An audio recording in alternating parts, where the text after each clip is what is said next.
Hello friends, good morning. இது Sunday morning.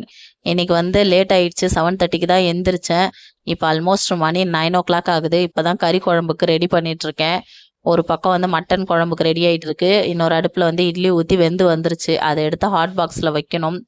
நாளையிலேருந்து என் பொண்ணுக்கு ஸ்கூல் ரீஓப்பனு. நாளைக்கு தான் ஸ்கூல் ஓப்பன் பண்ணுறாங்க. நாலுலேருந்து 5 மணிக்கு எந்திரிச்சாதான் என் பொண்ணு 7:30க்கெலாம் ஸ்கூலுக்கு கிளம்ப முடியும். இன்றைக்கி ஒரு நாள் கொஞ்சம் நேரம் தூங்கிக்கலான்னு தூங்கிட்டேன். அதான் லேட் ஆயிடுச்சு. ஒரு 3/4 கிலோ அளவு வரைக்கும் களி எடுத்துகிட்டு வந்திருந்தாங்க. சரி, அவ்வளவும் போட்டு குழம்பு வைக்க வேணான்னு சொல்லிட்டு மார்னிங்க்கு கொஞ்சம் எலும்பெல்லாம் போட்டு குழம்பு வச்சுட்டு மதியத்துக்கு அந்த ஈரல் மாதிரி இருக்க சதெல்லாம் எடுத்து கிரேவி மாதிரி பண்ணிடலான்ட்டு அதான் பிரித்து எடுத்துட்ருக்கேன். இப்போ குழம்பு வச்சுட்டு எப்படியும் நாங்கள் சாப்பிட்றதுக்குள்ளே மணி 10 நினைக்கிறேன். அதுக்கப்புறம் தான் மதியம் லஞ்சுக்கு ப்ரிப்பேர் பண்ணோம். இன்றைக்கும் சங்கரா மீன் தான் கிடச்சிருந்தது. வேறு எந்த மீனும் இல்லை.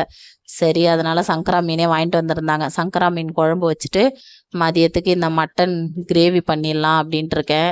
உங்கள் வீட்டில் சண்டே என்ன சமையல் சொல்லிட்டு கமெண்ட் பண்ணுங்கள். நம்ம சேனலை ஃபஸ்ட் டைம் பார்க்குறீங்கன்னா சப்ஸ்கிரைப் பண்ணி வச்சுக்கோங்க.